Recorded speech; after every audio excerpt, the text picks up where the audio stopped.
Lazima mwenyewe ustuke. Kama hujajipanga lazima ustuke. Kwa hiyo tension waga ni kitu cha mkubwa. Hata hizo media kubwa ambazo ndizo mzima. Yeah. Tulikuwa tunataka tension kwanza ya watu. Okay. Na ukubwa wa watu.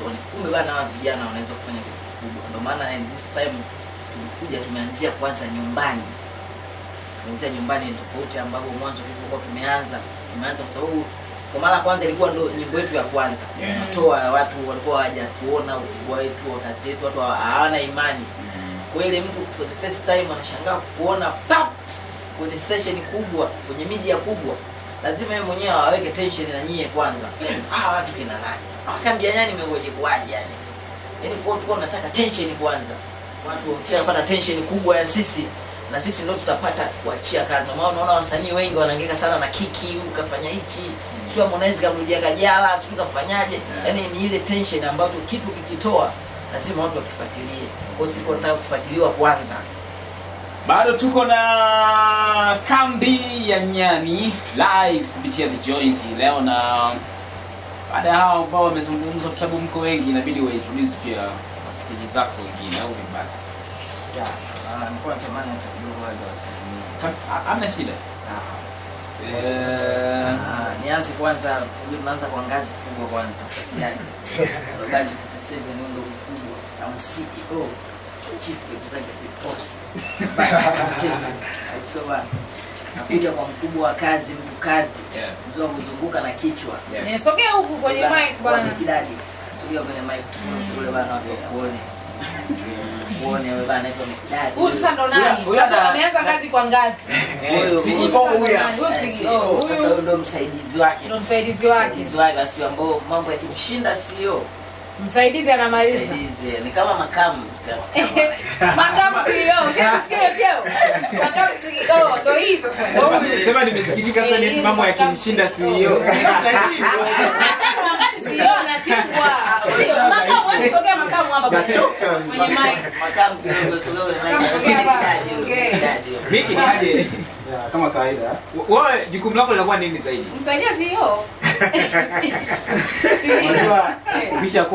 Ukishakuwa msaidizi wa mtu yeyote yule, kwanza lazima uwe naye karibu, sio? Kwa hiyo kuna vitu vingine kama mkubwa wako uka vinamtinga, anashindwa, na pia kuna sometimes anahitaji ushauri.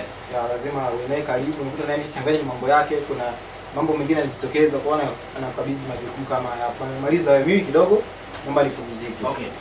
Jukumu moja ambalo unalijua CEO huwa lazima alifanye kwenye kambi ya Nyani. CEO ana jukumu gani? Ya kwanza sisi kama kambi ya Nyani kama walivyosema hapo mwanzo, tuna dance pia tunaimba.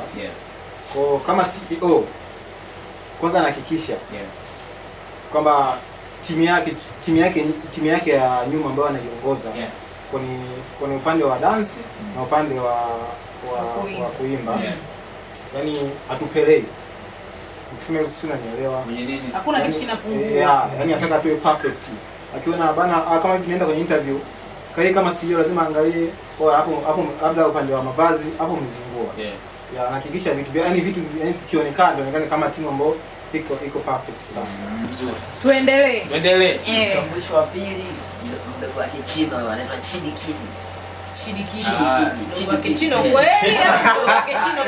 Na mbona wanafanana Chino? Huyu amekaa na Chino miaka 3. Hata ukiingia kwenye page zake za Instagram ukiandika Chidi Kidi. Ngoja, wewe sikia. Mambo yanakuaje? Chidi Kidi. Kwa nini Kidi? Kidi nadhani mwanzo nilikuwa naitwa Chidi Malavu, jina nipo mkoani. Mimi nilikuwa najua hiyo. Ila nilipofika mjini kule nadhani wale watu walikuwa wamemzunguka Chino, maana mimi nimetoka Shinyanga kwenda kwa Chino mwenyewe, nilita pale kama kama dancers wake. Baada ya kufika pale nadhani watu wanaomzunguka kila siku pale Chino. Nadhani ndio alinipatia ile jina. Alipatia yake Chino bana, Chino ndo akamuona jina Chidi Malavu. Kwa hiyo Malavu weka Kidi. Weka Chidi Kidi, Chino Kidi. Kwa hiyo ndio gani ndio. Kitu gani ambacho kwa namna ambavyo umeishi na Chino almost miaka 3 kitu gani ambacho Chino huwa lazima afanye kila siku? Kwa uzoefu wako ambavyo umekaa na Chino. Yaani hawezi kuacha kufanya kila siku. Yule kwanza watu ambacho akijui upande wake wa pili, yule ni mtu mwenye imani sana. Yaani lazima kila siku atapoamka atasali, atasisitiza sana mle ndani mjitahidi mwe masali. Na ni kitu chake ambacho watu wengi nadhani wafahamu, na sio wakiona tu vile kisela sana nini wajua yeye huyu ni msela, ila ni mtu wa dini sana. Ni lazima kila siku amke asali, anatembea na rozari kwenye gari yake chumbani kwake. Na ni mwatu na Yes, kwa nakaa naye mwe ndani.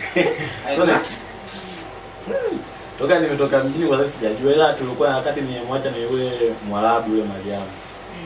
Tulikuwa nakaa naye mwe ndani. Ila siku hizi umeona Mariamu yuko Zanzibar au yuko Dar. Sasa sijajua hapo katikati uweze ukaingilia au ukafutilia mambo yao. sisi tunashukuru sana umetoka ndani. Wameisha? Anabakia mmoja sasa, huyo Mmoja mmoja ni mwanetu naye tunasoma kutoka naye mbali sana. Anaitwa Kismart. Bana huyu Kismart kwa hapa pakaama. Bana tuseme unajua Kamjanyani, tunaposema Kamjanyani inakuwa kubwa. Kamjanyani imetanuka kwa sababu kuna wale sasa waasisi ambao walioanza kulingana na majukumu na vitu vingine vinavyokaba na nyuma, mnapojua familia zetu hizi. Akaona bana ni sio kesi lakini bado ni familia. Kinye wale wanziwani. Anafanya nini pale wanziwani? Au sogea hapa. Sogea hapa Kismart. Sogea hapa Kismart. Ni kwa wapi? Ndio mwenyeji wao Kamjanyani. Unajua kazi za kuchesha sana.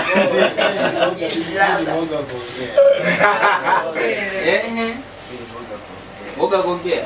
Kweli kabisa unavyoonekana yani kama mimi mtu kwanza kukaa peke yangu. Sisi huwa tunaambiwa watu wanaokaa peke yao wana tatizo la afya ya akili. Sasa kwa nini ukae peke yako wakati uko sawa? Mimi nakuona uko vizuri kabisa. Hamna, ni kwenye mazingira tunajua maisha bana. stiki kwenye hii. Kwenye mic hapo. Naongea sababu maisha bana.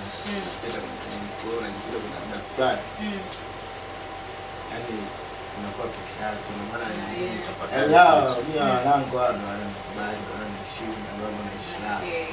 Yaani hamna mtu yoyote ambaye utamwambia jambo langu zaidi ya basi. Sasa hauko peke yako, uko nao washikaji. Na bwana wanapokuja kwenye maisha yangu au kwenye kandamo lazima uwe nao. That's nice. That's really good. Una dance? Mimi ni mbobea kabisa sasa kitabu. Game. Unapokuwa sasa hivi kidogo nilifanya maisha fulani yani. Sijamii sana kwenye dance. Nilikuwa bado clip pamoja na story na cheza na post mtandaoni za dance. Ni kwamba labda sana ila ikija jambo la sera zangu yani hiyo isiwe lazima nitadance na kila kitu ni baada ya So kwa kipindi cha hivi karibuni unafanya peke yako hizo challenge peke yako? Sababu wao makazi yao ni Shinyanga, am I right? Wewe uko Kahama unafanya harakati zako za kila siku. Ila sasa nakumbuka ile clip ambayo tunapost sasa hivi ni clip ambayo tulikuwa tunashoot nyimbo hii sasa hivi. Okay. Because ile clip ambayo nilikuwa na shoot kwenye kile na mbona niliachia kwenye moja. Ila ni mbili sana kwenye pale tu labda kwa tu clip za kawaida za kuimba tu. Unasema jina gani? Ni Kismart. Kismart. Afande na nili nyuma alikuwa anajiita Kismart. Afande? Mbona ghafla? Ilikuwa Yaani kuna mavazi ambayo anatumia. Unajua sisi madansi Like piano mtana ndio yule alikuwa anavaa kuna baa ambayo anaifanyia kazi kwa hiyo shule yangu sio mahali kwa. Ukaona ujiite tu afande. Ilikuwa sasa ukaiondoa hiyo. Yaani kabla mimi sijapenda kufanya hivyo maana niliona hivyo kutumia hiyo mavazi kwa siku ya kwanza siku ya pili kwa watu napenda kile kwa hiyo kwa kabisa. Afu ni nyumbani tuna Shinyanga mimi Shinyanga nyumbani. Okay. Wote hapa tunajua. Kwa hiyo mtu hata mtu akiposti Kismart wale tuna mavazi. Kwa watu wanapenda kile kitu maana kaondoka nacho. Kwenye hawa wote ukiwa Kahama wao wako Shinyanga. Nani ambaye anakupigia simu mara nyingi? Aisee. Hawa kupigi wewe kweli. Ndugu zangu wananipenda. Sawa. Nani ambaye Yupo yule mmoja yule. Yupo, hawezi kukosekana. Kwanza ndugu yangu.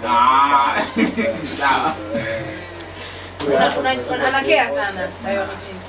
Bali so kwa upande wangu ndio sije kusikia mtu anaongelea vibaya kwa timu au sije kusikia mtu anaongelea vibaya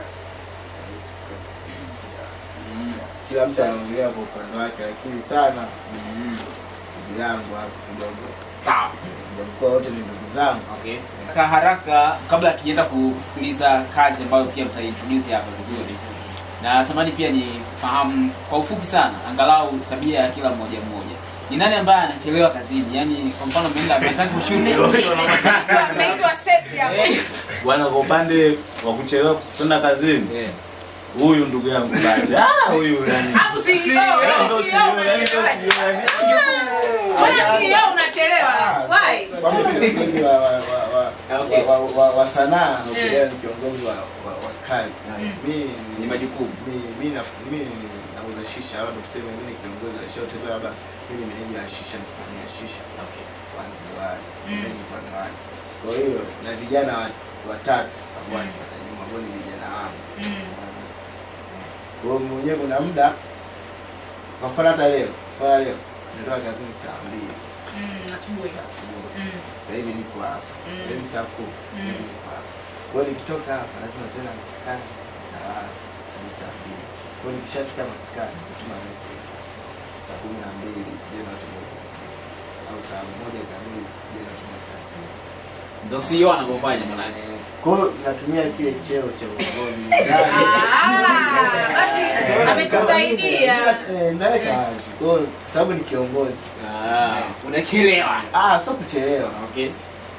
Kwa sababu kuna jambo lilijitokeza ghafla ambalo wewe ulikataa. Kwa sababu sasa hivi mtu alikataa wanao ukasema labda wewe ndio ndio lale. Ila asingekuwepo hapa sasa nilikuwa ninalala. Si wote tuangalia hapa tuko karibia umri mmoja na maana. Kwa hiyo nadhani tunaheshimu, kuna mtu sio kutumana. Kuna mtu anaweza kujiongeza tu mwenyewe kama kuna kitu kinahitajika mtu akatoka akaenda. Maana hapa hamna dogo kusema kwamba wewe pata sijui dogo.